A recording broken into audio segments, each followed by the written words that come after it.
ஸ்ரீரங்கம் இடைத்தேர்தலில் போட்டியிடும் திமுக வேட்பாளர் ஆனந்த் வீடு வீடாக சென்று வாக்கு சேகரிப்பில் ஈடுபட்டுள்ளார். அவருடன் எமது செய்தியாளர் விஜயகோபால் நடத்திய நேர்காணலை இப்பொழுது பார்க்கலாம்.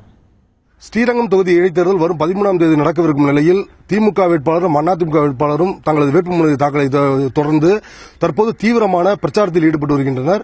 குறிப்பாக சொல்ல வேண்டும் என்றால் தற்போது திமுக வேட்பாளர் ஆனந்த் அவர்கள் இந்த ஸ்ரீரங்கம் தொகுதிக்கு உட்பட்ட திருவானைக்கோவில் 4 மற்றும் 6வது வார்டுகளில் வீடு வீடாக சென்று தங்களது வாக்குகளை சேகரித்துக் கொண்டிருக்கிறார்.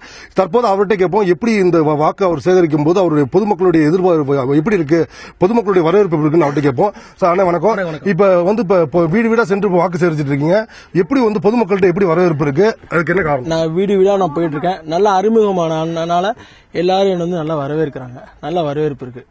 என்னென்ன மாதிரி குறைகள் பொதுமக்கள் தெரிவிக்கிறாங்க உங்கள்கிட்ட, அதுக்கெல்லாம் நீங்க என்ன நிறைவேற்ற வாக்குறுதி கொடுத்திருக்கீங்களா? பாத்தீங்கன்னா ரேஷன் கடையில எந்த பொருளும் கொடுக்கறது இல்ல. பால் விலை ஏறி போயிடுச்சு, மின்சாரம் ஏறி போயிடுச்சு, பஸ் கட்டணம் இதெல்லாம் சொல்றாங்க. ஆட்சிக்கு வந்தா நான் இதெல்லாம் சரி பண்ணி தரேன்னு சொல்லியிருக்கேன்.